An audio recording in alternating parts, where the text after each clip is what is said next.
स्वामी, तुम्ही बोलावलं पण मी येऊ कशी? तुम्हीच काहीतरी मार्ग दाखवा, कृपा करा स्वामी.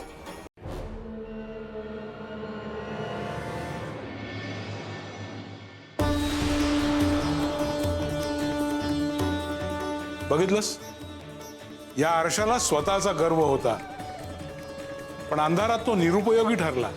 पण या सूर्याचा प्रकाश जेव्हा त्याच्यावर पडला तेव्हा तो चमकू लागला आणि खोली उजळवू शकला. मला माझी चूक कळली. मी मठात राहून सेवेचा अहंकार बाळगला. माझी भक्ती, माझी चमक हे माझं स्वतःचं काहीच नव्हतं. हे सगळं तुम्ही दिलेलं होतं. ही तर सगळी तुमची कृपा आहे. अहो, मी तर फक्त माध्यम आहे. कोणी कितीही मोठा भक्त असला, त्यांनी कितीही सेवा केली, पण जोपर्यंत अंतःकरणातून मीपणाचा अहंकार गळत नाही तोपर्यंत आयुष्य हे अंधाऱ्या खोलीसारखं निरुपयोगीच राहतं.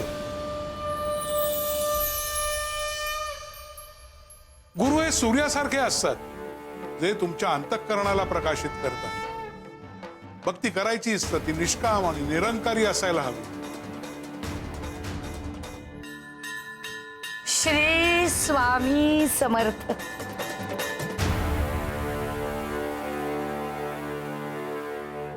आमच्या भक्तांना आम्ही ही शिकवण देतच असतो आणि आता ही शिकवण त्यांनाही द्यायची आहे, जे आमचे भक्त नाहीत आणि स्वार्थाने बरबटलेले आहेत. स्वामी, कोणाबद्दल बोलताय तुम्ही? रामप्पा, रामप्पा.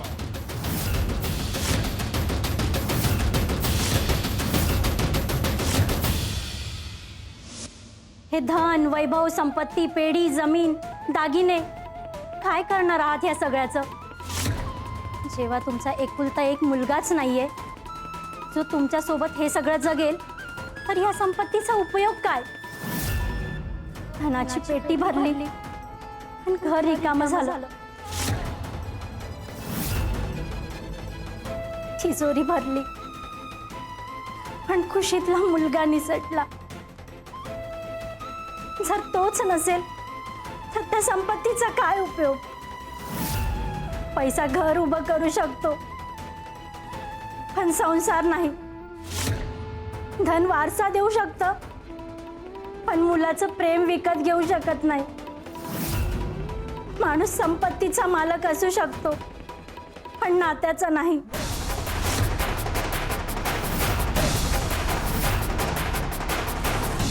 विमला, तुझा दोष नसतानाही तू भोगतीयस, कारण पतीच्या कर्माचं सावट अनेकदा पतीच्या आयुष्यावरही पडतं.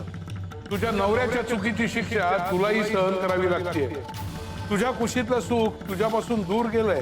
आईच्या हृदयाला यापेक्षा मोठी शिक्षा ती कोणती? पण नियती फक्त शिक्षा देत नाही, ती सुधारण्याची संधीही देते. हा गुरुपौर्णिमेचा पवित्र महिना आहे. केवळ भक्तीचा नाही, प्रायश्चित्ताचाही महिना आहे.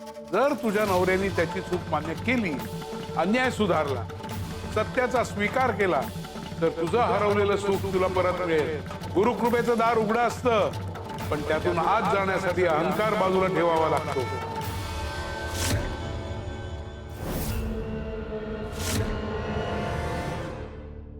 पण ही संधी जर त्यांनी हुकवली तर नियती पुन्हा मागे वळून पाहणार नाही. मग तुझं सुख तुला कधीच मिळणार नाही. बास, पुरे झालं हे तुझं बोलणं. तुला काय वाटतं हे मी सगळं माझ्यासाठी जमवतोय? हे सोनं, हा पैसा, ही जमीन, हा ह्या सगळ्याचा काय मला मोह आहे? अगं, हे सगळं मी करतोय शिवासाठीच ना. आपला तो एकुलता एक वारस आहे ना. उद्या त्याच्याच हातात काही कमी पडू नये म्हणून मी रात्रंदिवस कष्ट करतोय, लोकांच्या मागे फिरतोय, त्यांच्याशी व्यवहार करतोय, पैनी पै जमवतोय. आणि आज हे सगळं सोडून मी जर त्याला शोधायला निघालो तर इथलं नुकसान कोण भरून देणार? त्या पेढीचं काय, लोकांना दिलेल्या कर्जाचं काय, व्यवहाराचं काय? आणि इतक्या वर्षांनी उभं केलेलं हे वैभव कोसळलं तर? आणि जर तो उद्या परत आला, त्याला काय देऊ? हे रिकामं घर, रिकामी पेढी, रिकामी तिजोरी आणि रिकामं नाव? मी बाप म्हणून हे सगळं त्याच्यासाठी उभं केलंय. हो, आपल्या घरात सगळं आहे धन दागिने वैभव संपत्ती जमीन पेढी सगळं काही आहे, पण आपला मुलगाच नाही हो. आणि आपला मुलगाच नसेल तर या वैभवाचा काय उपयोग? घर सोन्याने भरलं पण कुस रिकामी झाली, तिजोरी भरली आणि काहीच हृदय मात्र ओस पडलं. मुलाच्या एका हाकेपुढे जगातलं सगळं धन फिक्क पडतं. मला माझा शिवा हवाय, मी नाही येऊ शकत त्याच्याशिवाय. मला माझं लेकरू परत हवंय.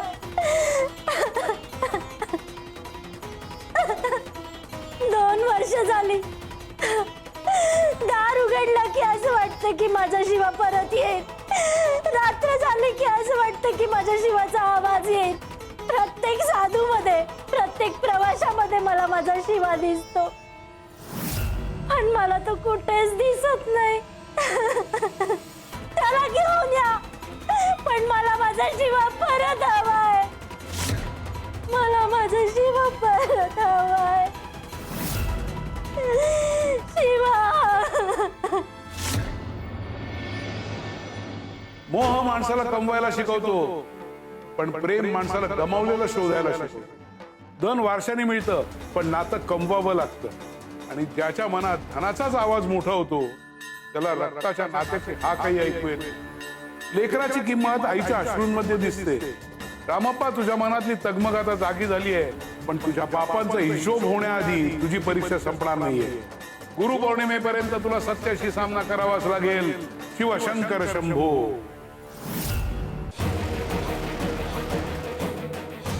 अहो ऐका ना, तुम्हाला काही सुचत नाही ना? माझं ऐका, चला माझ्यासोबत, चला चला.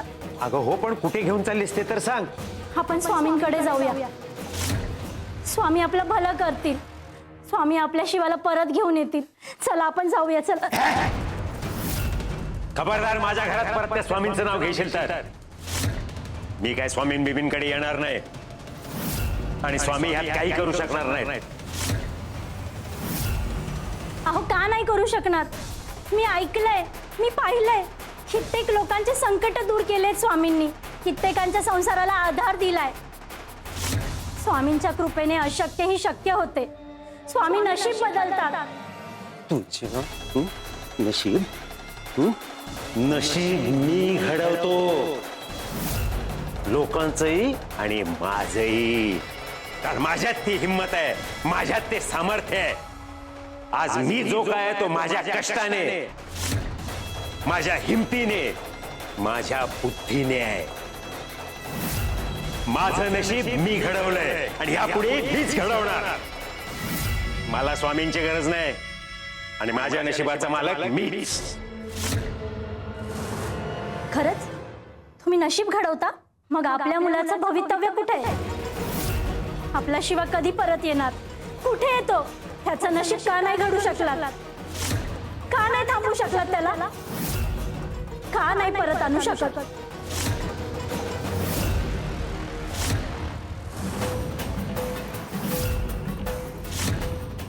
अलख निरंजन, वाट दाखवणं हेच आमचं काम आहे. जो हरवतो त्याला दिशा दाखवायची, जो गोंधळतो त्याला संकेत द्यायचे, जो थांबतो त्याला चालायला शिकवायचं. गुरु कोणाचं नशीब बदलू शकत नाही, तो फक्त वाट दाखवतो, त्यावर चालून शिष्य स्वतःचं नशीब उजळतो. आणि म्हणून आम्हाला हे कार्य नित्य करावं लागतं, कारण प्रत्येक जीवाला योग्य वेळी योग्य वाट सापडलीच पाहिजे. अलख निरंजन.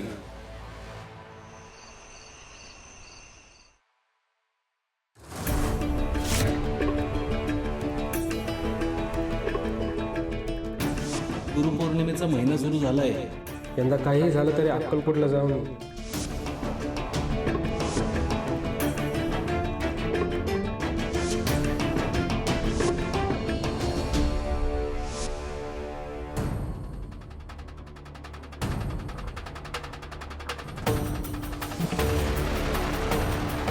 ए नाजुकनार, काय हात मोडले का तुझे?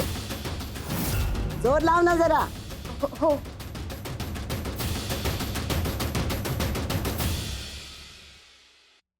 स्वामींनी अक्कलकोटला बोलवलं. त्यांचा तसा आदेश आहे. गुरुपौर्णिमेला मला अक्कलकोटला पोहोचायचंय. पण काकू मला जाऊ देतील का? नाही म्हटलं तर मी त्यांना कसं विचारू? त्या रागवल्या तर नाही, विचारल्याशिवाय पर्याय नाही. स्वामींचा आदेश आहे, तो पाळलाच पाहिजे. जे होईल ते होईल. काकू, मला तुमच्याशी थोडं बोलायचं होतं.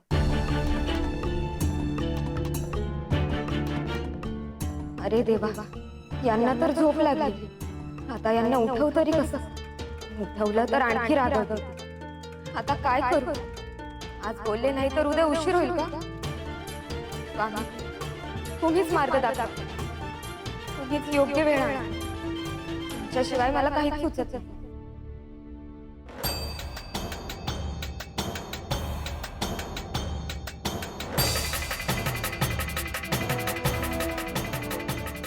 झोपलेल्याला जागा करण्यासाठी कधी हाक द्यावी लागते, कधी डबरू वाजवावा लागतो.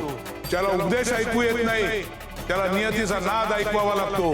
गुरुची हाक प्रेमाची असते, पण तरी पण तो जागा झाला नाही तर मग काळच त्याला जागा करतो.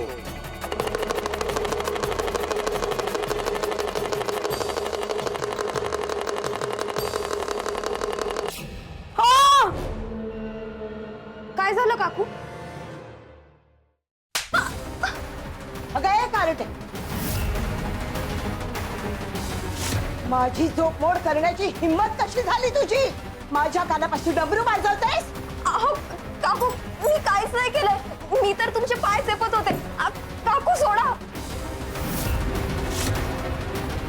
लपवलं असशील कुठेतरी.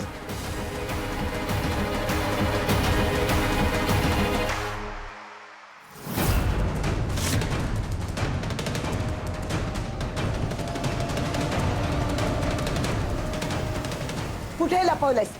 कुठे लपवलंयस डमरू? सांग, सांग आधी. मी खरंच सांगते काकू, मी काहीच नाही केलंय. तुला ना काल चटका दिलाय ना, तिथेच एक चटका.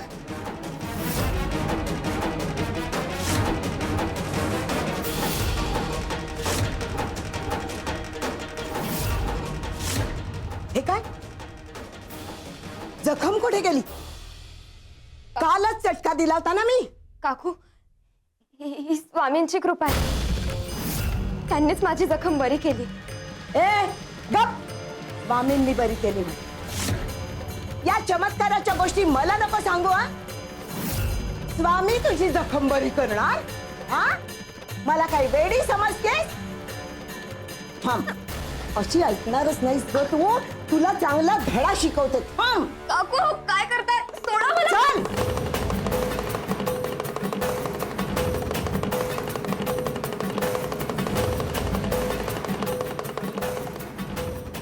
यांच्या अंतःकरणावर अज्ञानाची झोप चढली आहे. त्यांना असंच जागा करावं लागतं. अलख निरंजन.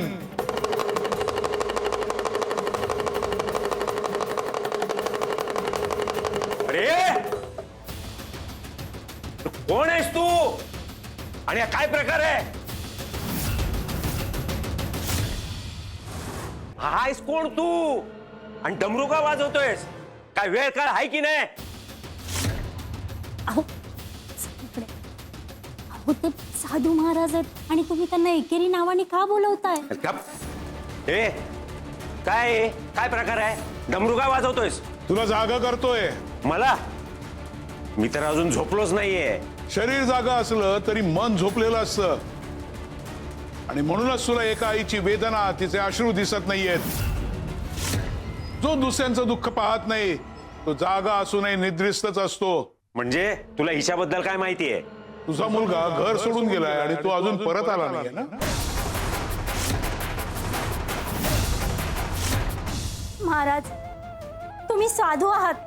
साधू अंतर्यामी असतात. त्यांना त्यांच्या साधनेने सगळं काही कळत असतं. मी यांना किती वेळा बोलले की चला आपण स्वामींकडे जाऊया, पण हे माझं ऐकतच नाहीत. महाराज, आज तुम्ही माझ्यासाठी स्वामी बनून आला आहात. कृपा करून तुम्ही मला मार्ग दाखवा. मी काय करू? माझ्या लेकराला मी कुठे शोधू? कसं परत आणू त्याला? बयो, तुझ्या मुलाचा परत येणं तुझ्या हातात नाहीये, ते तुझ्या नवऱ्याच्या हातात आहे. नवऱ्याच्या हातात आहे. अलख निरंजन.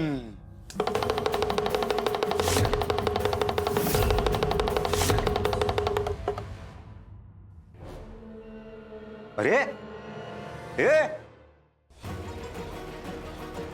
ए तू इथे येऊन कसा काय बसला? ए विमला, सांग ना याला, माझ्या जागेवर बसलाय इथे का?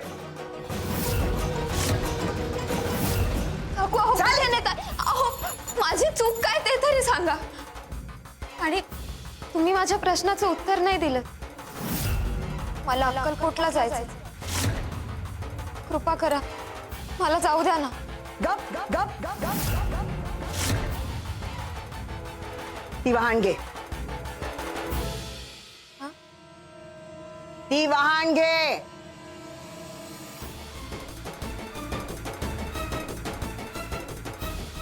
हा, घेतली वाहन. आता सांगा ना, जाऊ मी अक्कलकोटला? गप. मला एक सांग, ही वाहन कुठे असते? ही इथे दाराजवळ. दाराजवळ. मला सांग, पण तिला जाता येतं का?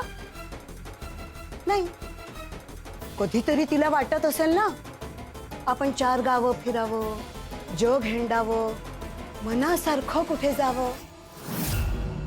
करता येतं तिला? नाही. नाही ना? का नाहीये? कारण तिला तिच्या मालकाच्या मर्जीप्रमाणे राहावं लागतं. तो जिथे ठेवेल तसं तिथेच राहावं लागतं. आपली मर्जी, आपली इच्छा चालत नसते इथे. आणि या घरात तुझी पण तीच जागा आहे, तीच लायकी आहे तुझी. आणि तुला एक मजेची गोष्ट सांगू का? या वाहनेचं काम काय असतं सांग बरं? पायापाशी पडून राहणं, मालकाच्या पायाचं रक्षण करणं.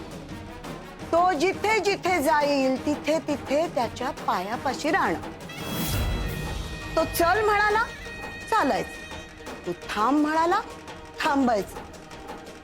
स्वतःची मतं, स्वतःचा विचार, स्वतःची इच्छा इथे चालत नसते. तुझंही तसंच आहे. मी तुझा सांभाळ केला, पोटभर जेवू घातलं तुला, तेव्हा आता आयुष्यभर तू माझी चाकरी करायचीस. हे घर सोडायचा विचार सुद्धा मनात आणू नकोस. तुमचे उपकार मी विसरले नाहीये, पण स्वामींनी मला. हे का? स्वामींचं सांगते. एक लक्षात ठेव, तुझं लग्न जरी झालं ना तरी मी घर जावई बघणार आहे. म्हणजे मला 2-2 चाकर. तुम्ही दोघांनी मिळून माझी सेवा करायची, या घराची चाकरी करायची, केलेल्या उपकारांची फेड करायची आयुष्यभर. आणि तुला कुठे जायला नको. आजपासून मीच तुझी स्वामी. आणि हे घर, हेच अक्कलकोट. मज्जा आहे की नाही?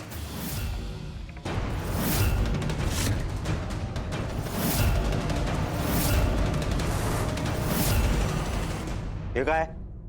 उघडून बघ, समजेल तुलाच. हा नाही, मला माहित आहे हा काय प्रकार आहे. रात्री अपरात्री लोकांच्या दारात यायचं आणि असले प्रकार करायचे. मला माहितीये ही पेटी उघडलं की ह्यातनं काहीतरी येणार आणि आम्हाला गुंगी येणार आणि तू घर लुटून घेऊन जाणार. मी तुला चांगलाच ओळखून आहे. आता कळलं ना तुला विमला, मी ह्याला एकेरी भाषेत का बोलत होतो? गावभर आपली माहिती गोळा केली असणार आणि 2-4 गोष्टी सांगायच्या, म्हणजे लोक यांना काय साधू समजतात. साधू. अरे मी तुला चांगलाच ओळखून आहे रे.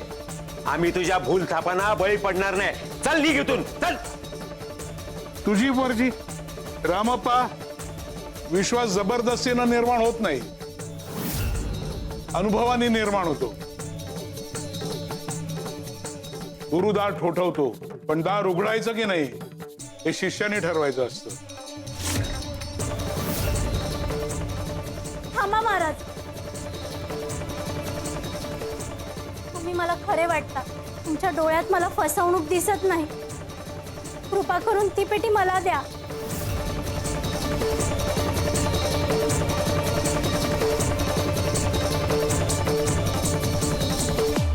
अगं नको विमला, माझं ऐक. विमला उघडू नकोस. अहो उघडून तरी बघूया. मी सांगतोय नको.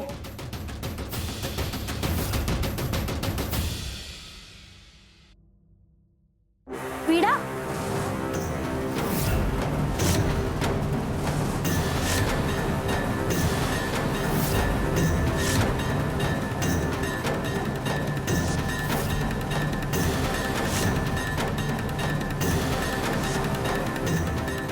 आजची रात्र सगळ्यांचंच नशीब बदलणारी ठरू शकते जर आलेली संधी ओळखली आणि तिचा योग्य उपयोग केला तरच. इथे तू आणि तिकडे वंदना दोघांनाही नियतीने एक एक संधी दिली आहे. संधी ही गुरुकृपेचं दार असतं, पण त्यातून आत पाऊल भक्तालाच टाकावं लागतं. भयो, नशीब उघडण्याची संधी प्रत्येकाच्या आयुष्यात येते, पण ती समजते फार थोड्या लोकांना.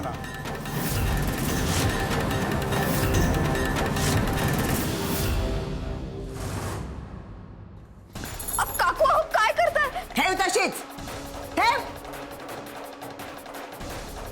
मला एक सांग, ही वहाण डोक्यावर ठेवतात का? नाही. का नाही ठेवत? कारण तिची जागा पायापाशी असते आणि तुझी जागा सुद्धा पायापाशी आहे. मी आश्रय दिला म्हणून तू जगतेस, तेव्हा मी जे सांगेन तेच करायचं. मी जिथे सांगेन तिथेच राहायचं. अगं स्वतःचे निर्णय घ्यायची तुझी लायकीच नाहीये. काकू हो, मी हट्ट करत नाहीये. मी खरंच सांगते, स्वामींनी मला अक्कलकोटला बोलवलंय. मला सकाळपासून एक एक संकेत मिळत गेले. हो, मी सांगते ना तुम्हाला. गुरुपौर्णिमा, अक्कलकोट, ते ते ते साधू महाराज, माझ्या हातावरची जखम, हे सगळं उगाच घडलेलं नाहीये.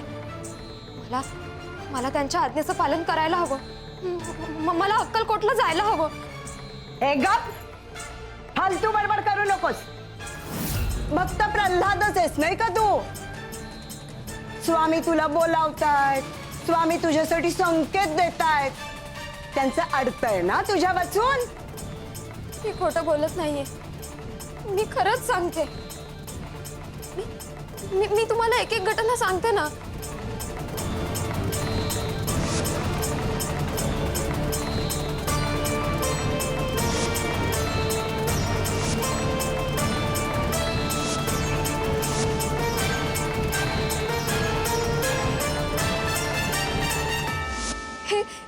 हे सगळं मी अनुभवलंय. ए चुप, फालतू गोष्टी सांगू नकोस. तुला कामाचा कंटाळा आलाय ते सांग. आणि अक्कलकोटला गेलीस तर परत येशीलच याची काय खात्री? नाही, मी पळून जाणार नाही. मी तुम्हाला वचन देते, मी दर्शन घेईल आणि लगेच परत येईल. हवं तर मी आयुष्यभर तुमची सेवा करेन. एकदा, फक्त एकदा मला जाऊ देत काकू.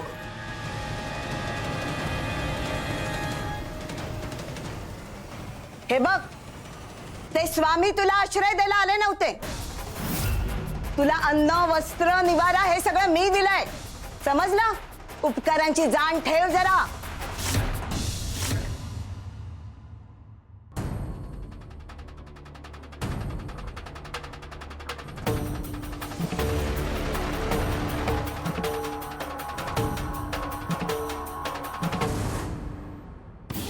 स्वामी, तुम्ही बोलावलं, पण मी येऊ कशी? तुम्हीच काहीतरी मार्ग दाखवा. कृपा करा स्वामी. महाराज, ही पेटी आणि हा विडा का दिलाय तुम्ही आम्हाला? याचं काय करायचंय? याच्या मागे काही अर्थ आहे का? ते तुझ्या नवऱ्यालाच विचार, तोच तुला सांगू शकेल. अहो, हे काय म्हणतायत? तुम्हाला काही माहित आहे का? अरे तुला सांगितलं ना, तू जा इथून निघ. विमला, अगं तुझ्या लक्षात कसं येत नाही, हा भोंदू आहे. कसला विडा, कसली पेटी. विमला, तू एक सुद्धा ऐकू नको हे. हो, चल निघ. आणि तू पण चल, आज जा. चल अहो चल अहो ऐका तर. चल. ऐका. तो विडा जिचा आहे तिलाच जर का तुझ्या नवऱ्याने तो विडा नेऊन दिला तरच तुझा मुलगा परत येईल.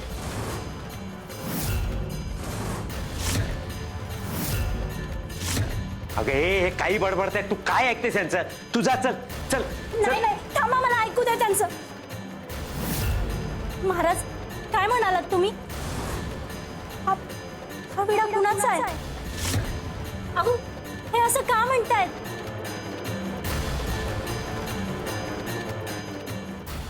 कोण आहेस तू आणि तुला हे सगळं कसं माहिती? रामप्पा, एक गोष्ट नीट लक्षात ठेव. हा विडा जिचा आहे तिला जर का तू वेळेत दिलास तरच तुझं कल्याण होईल आणि तिचंही.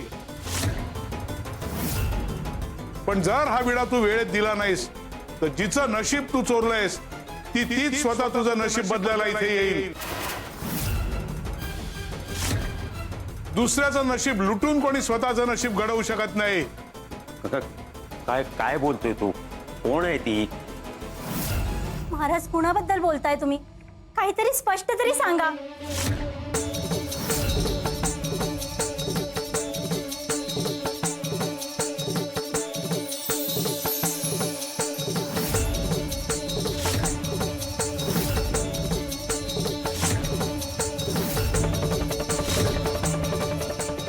बाळाची पावलं.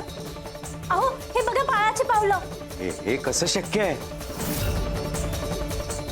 महाराज हे काय दाखवताय तुम्ही आम्हाला? याचा अर्थ काय? रामप्पा, तिचं नशीब तिला मिळणारच आहे. हा नियतीचा निर्णय आहे. आता तो निर्णय तू स्वीकारतोयस का नियतीलाच तुला स्वीकारायला भाग पाडायला लावतोयस, हा निर्णय तुझा आहे. जर तू स्वतःहून तिचा हक्क तिला परत दिलास, नियती तुझ्या पापांकडे दयेनं पाहिल, तुला प्रायश्चित्ताची संधी देईल. पण जर तू तिचा हक्क नाकारलास, हट्ट धरलास, तर नियतीच तुला तिच्या पुढे गुडघे टेकायला लावेल.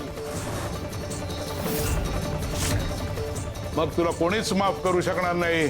अलख निरंजन.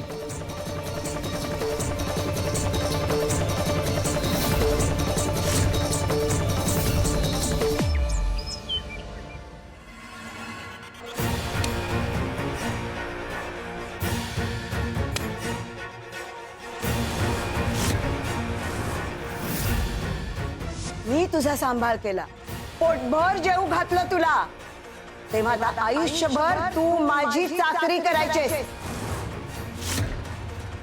हे घर सोडायचा विचार सुद्धा मनात आणू नकोस.